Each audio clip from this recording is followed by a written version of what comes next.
जय हिंद दोस्तों, आप सबको इंडिया में जान पर स्वागत है। दोस्तों, आप सब जानते हो 2 दिन पहले या फिर एक तरीके से आप समझ सकते हो 19 तारीख की रात को नाइजीरिया की एक ट्रेनर एयरक्राफ्ट क्रैश हो गया है। आप बीबीसी की न्यूज देख सकते हो। नाइजीरिया एयरफोर्स प्लेन क्रैश और NFA to investigate plane crash. आज फैमिली ये जो 2 पायलटों की फोटो आप देख रहे हो, उनकी वो ट्रेनर एयरक्राफ्ट की क्रैश में मौत हो गई थी और उनमें से एक पायलट की शादी बहुत जल्द होने वाला था। और लेकिन ये जो एयरक्राफ्ट की क्रैश में उनकी मौत हो गई। और ये जो ट्रेनर एयरक्राफ्ट था ये पाकिस्तान का था और आज से 3-4 साल पहले नाइजीरिया ने पाकिस्तान से ये ट्रेनर एयरक्राफ्ट को खरीदा था। और ये ट्रेनर एयरक्राफ्ट आप देखिए ये वाला है। और सिर्फ नाइजीरिया ही नहीं, बहुत सारे और देश ये ट्रेनर एयरक्राफ्ट को इस्तेमाल करते हैं। अगर आप 2016 की रिपोर्ट देखोगे तो पहले नाइजीरिया ने इंटरेस्ट शो किया था जो सुपर मुसाहक एयरक्राफ्ट है उसे खरीदेगा वो पाकिस्तान से, और 10 एयरक्राफ्ट को लेकर वो डील भी किए थे और 1-2 साल के बाद उन्हें टोटल 10 एयरक्राफ्ट मिल भी गया था। लेकिन अब ये कह सकते हो एक्सीडेंट हुआ है।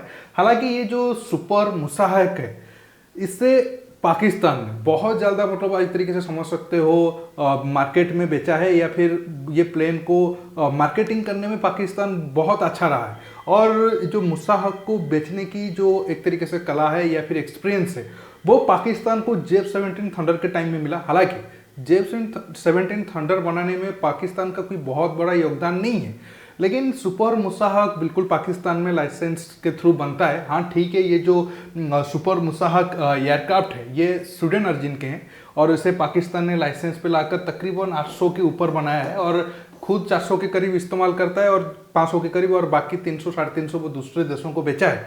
अगर आप ये जो ट्रेनर एयरक्राफ्ट खरीदने की लिस्ट में देखोगे उसमें बहुत बड़े बड़े कंट्री के नाम आएगा।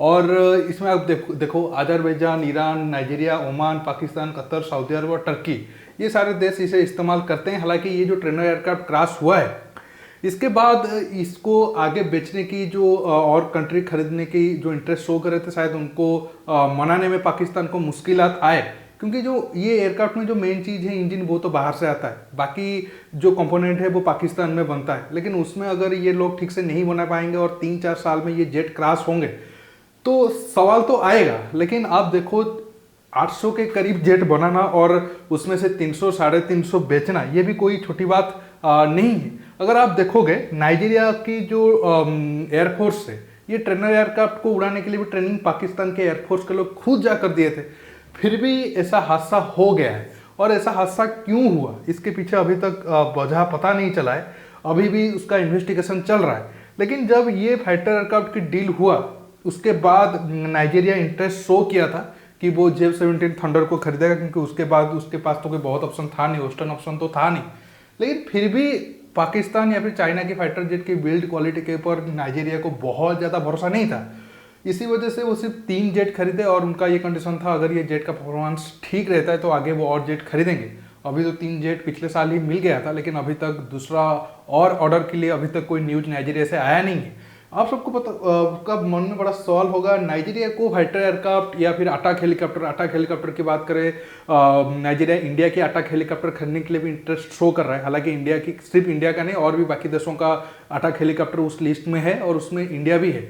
और इंडिया का थोड़ा बहुत चांस है, ऐसा मैं क्यों कह रहा हूँ उसको आगे आपको बताऊंगा। अगर आप नाइजीरिया की मैप में देखोगे ये जो एरिया आप देख रहे हो इस एरिया में नाइजीरिया को बहुत ज़्यादा प्रॉब्लम फेस करना पड़ रहा है। एक तरीके से बोको हराम जो आईएसआईएस से भी ज़्यादा खतरनाक है ये इस एरिया में एक्टिव है और पिछले 20-30 साल में 10 से 15 बिलियन डॉलर का जो इंफ्रास्ट्रक्चर है नाइजीरिया की सरकार का उसे बोको हराम ने तबाह किया है। और नाइजीरिया की इकोनॉमी बहुत ज़्यादा प्रभावित होता है बोको हराम के कारण। इसी वजह से नाइजीरिया की जो सरकार है उनको लगता है कि अगर वो अच्छा हेलीकॉप्टर और फाइटर एयरक्राफ्ट को खरीदेंगे तो उसके जरिए वो बोको हराम के जो आतंकवादी ठिकाने हैं वहाँ पर बम्बिंग वगैरह करके नाइजीरिया को और ज़्यादा स्ट्रांग पोजीशन में रख पाएंगे। हालांकि अब जेफ-17 तो नाइजीरिया के एयरफोर्स में शामिल होते हुए 1-1.5 साल हो गया है, लेकिन कितना परफॉर्मेंस किया है बोको हराम के खिलाफ या फिर एग्नेस्ट वो कोई ज़्यादा कुछ पता नहीं चला है। अगर बोको हराम के खिलाफ नाइजीरिया की जेफ-17 ज़्यादा परफॉर्मेंस नहीं कर पाएगा तो फिर आगे उन्हें और ज़्यादा ऑर्डर नहीं मिलेगा। अब हेलीकॉप्टर की तरफ आते हैं। आप सबको पता होगा नाइजीरिया की जो एयरफोर्स के पायलट है जो हेलीकॉप्टर को उड़ाते हैं वो अभी भी इंडिया में ट्रेंड है और नाइजीरिया ने इंटरेस्ट भी शो किया है। अगर हम ठीक तरीके से डिप्लोमेसी किए और ठीक तरीके से मार्केटिंग किए तो हमारा जो हेलीकॉप्टर है वो बहुत सारे देश, सिर्फ नाइजीरिया नहीं, बहुत सारे देश खरीद सकते हैं। डिपेंड करता है कि हम मार्केट में हमारा प्रोडक्ट को किस तरीके से रख रहे हैं और हम खुद वो प्रोडक्ट को कितना सीरियसली हमारे आर्म्ड फोर्स में इस्तेमाल कर रहे हैं। अगर कोई प्रोडक्ट को हम खुद ज़्यादा ट्रस्ट नहीं करेंगे, ज़्यादा इस्तेमाल नहीं करेंगे और सोचेंगे कि कोई दूसरा देश उसे खरीदेगा, वो बिल्कुल पॉसिबल नहीं होगा। अगर तेजस को हम बहुत पहले बनाकर एयरफोर्स में शामिल कर देते थे, मतलब 2010-12 में अगर हम 100 के करीब जेट को शामिल कर देते, तो आज बहुत सारे और देशों की एयरफोर्स में हमारा तेजस को आप देख सकते थे। लेकिन हम खुद डिले किए तो दूसरे देश उसे क्यों खरीदे। अगर हम ये मुसाहक का भी एग्जाम्पल ले लें, 800 के ऊपर प्लेन बना है, उसमें से 50-60% खुद पाकिस्तान ने इस्तेमाल किया है, तब जाकर दूसरे देशों को उस प्रोडक्ट के ऊपर ट्रस्ट आया, चाहे वो प्रोडक्ट 100% ठीक हो या फिर 70-80% ठीक हो। अगर आप खुद इस्तेमाल नहीं करोगे तो दूसरे कोई देश आपके प्रोडक्ट पर ट्रस्ट उठना नहीं करेगा। दोस्तों, आज के टॉपिक में बस इतना ही। आप समझ गए होंगे कैसे पाकिस्तान की जो बनाई हुई जेट के कारण नाइजीरिया की एयरफोर्स ने 2 पायलटों को खो दिया है। हालांकि उसके अब तक पता नहीं चला है कि वो नाइजीरिया के पायलट का एरर था या फिर वो प्लेन में कुछ गड़बड़ी थी। बाकी ये रिपोर्ट आने के बाद वो चीज़ काफ़ी क्लियरली पता चलेगा। अब सबको पता होगा, अब जो यूएस के मुस्लिम सीनेटर है वो पाकिस्तान आए हैं, जो सोमालिया ओरिजिन के हैं और वो पीओके भी गए हैं और उस पर भारत भी काफ़ी नाराजगी जताई है। उसके ऊपर कल बात करेंगे। जानने के लिए आप मेरे चैनल को सब्सक्राइब करिए और ये वीडियो को ज़्यादा से ज़्यादा लाइक शेयर करने के साथ साथ